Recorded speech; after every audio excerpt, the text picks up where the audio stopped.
नमस्कार. जिल्हा परिषदेच्या धाराशिव जिल्ह्याच्या अध्यक्षपदी आमदार राणा जगजितसिंह पाटील यांनी पुन्हा एकदा आपलं वर्चस्व सिद्ध करण्याची पूर्ण तयारी केलेली आहे.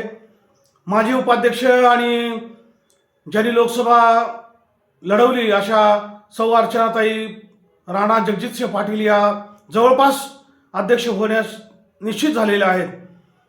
त्या दृष्टीनं राणादादांनी आणि राज्य पातळीवर जी व्यूहरचना केलेली आहे त्याच्यामुळे माजी मंत्री तानाजीराव सावंत यांना निश्चितच माघार घ्यावी लागणार आहे. आणि भारतीय जनता पार्टी, शिवसेना शिंदे गट आणि राष्ट्रवादी अजितदादा गट यांचा अध्यक्षपदाचा उमेदवार म्हणून अर्चनाताई राणा जगजितसिंह पाटील हे निश्चितच अध्यक्ष होणार आहेत. खऱ्या अर्थानं कॅबिनेट दर्जा असणारं हे पद अर्चनाताई यांना मिळणार आहे आणि राणादादा आणि अर्चनाताई यांचा हा विकासाचा जो अजेंडा आहे तो घेऊन जाण्यासाठी दोघंही पती पत्नी या राज्य सरकार आणि केंद्र सरकारच्या वेगवेगळ्या योजना राबवण्यासाठी प्रयत्नशील असणार आहेत.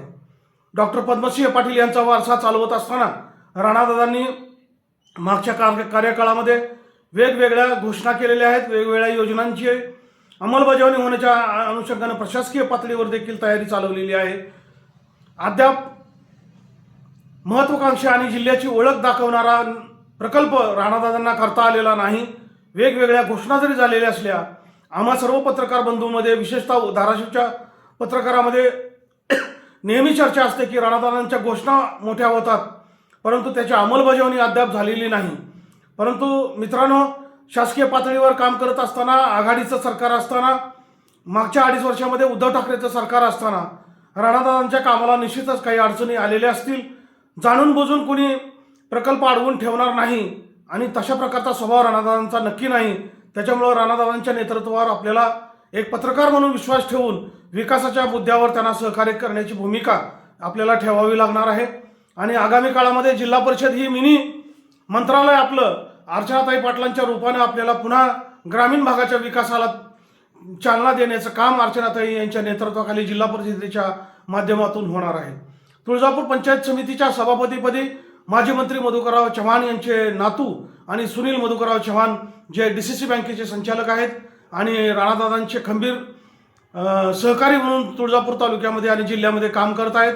त्यांचे चिरंजीव रणवीर सुनील मालक चव्हाण यांची सभापती पदावर देखील वर्णी लागण्याचं जवळपास निश्चित झाल्याचं वृत्त आहे. आणि चव्हाणांचं पर्व पुन्हा एकदा पंचायत समितीच्या माध्यमातून मधुकरराव चव्हाणांच्या नंतर रणवीर चव्हाणच्या माध्यमातून सुरू होणार आहे. मधुकरराव चव्हाण यांची कारकीर्द देखील या सभापती उपसभापती पदापासून सुरू झाली तशी रणवीर चव्हाण यांची देखील कारकीर्द आता सुरू होते आहे. आम्ही मतदानाच्या दिवशी काही पत्रकार मंडळी अंदूर केंद्रावर गेल्यानंतर रणवीर चव्हाण यांची भेट झाली आणि त्यांनी नकळतपणे काही विषय बोलून दाखवले की खऱ्या अर्थानं युवक मंडळींच्या हाती नेतृत्व आलं पाहिजे, असं जे नरेंद्र मोदी आणि देवेंद्र फडणवीस यांचा मनोदय असतो त्याप्रमाणे तुळजापूर तालुक्याला रणवीर चव्हाण यांच्या माध्यमातून एक उमद नेतृत्व प्राप्त झालेलं आहे आणि त्यांच्यामध्ये जिद्द आहे. आपले आजोबा यांनी जसं तुळजापूर तालुक्याच्या सिंचन क्षेत्राच्या वाढीसाठी, साठवण तलाव उभारणीसाठी आणि रस्ते विभागणीसाठी ग्रामीण भागावर लक्ष केंद्रित करून जसं काम केलं, त्यांच्याच आशीर्वादानं आपण ग्रामीण भागाच्या विकासासाठी, विशेषतः शेतकऱ्याच्या कल्याणासाठी काम करू. त्याचबरोबर या तालुक्यामध्ये शासनाच्या वेगवेगळ्या मोठ्या योजना राबवण्यासाठी निश्चित आमदार राणा जगजितसिंह पाटील यांच्या आणि आपले वडील यांच्या मार्गदर्शनाखाली आपण काम करू अशी प्रतिक्रिया रणवीर चव्हाण यांनी दिली होती. आपल्या विजयाचा विश्वास देखील त्यांनी बोलून दाखवला होता आणि त्याप्रमाणे ते चांगल्या मताधिक्यानं विजयी झाले आणि आता सभापती होत आहेत. अर्चनाताई पाटील यांना जिल्हा परिषदेच्या अध्यक्षपदासाठी आणि सभापती पदासाठी रणवीर चव्हाण यांना आम्ही या निमित्तानं शुभेच्छा देऊ इच्छितो. निश्चितच ते दोघेही या महत्त्वाच्या पदावर बसतील आणि आपल्या कारकिर्दीला सुरुवात करतील. अनेक नवे चेहरे या पंचायत समितीमध्ये आणि जिल्हा परिषदेमध्ये आलेले आहेत. या सगळ्याच नवनिर्वाचित उमेदवारांना देखील आमच्या मराठी समाचारच्या निश्चित हार्दिक शुभकामना आहेत.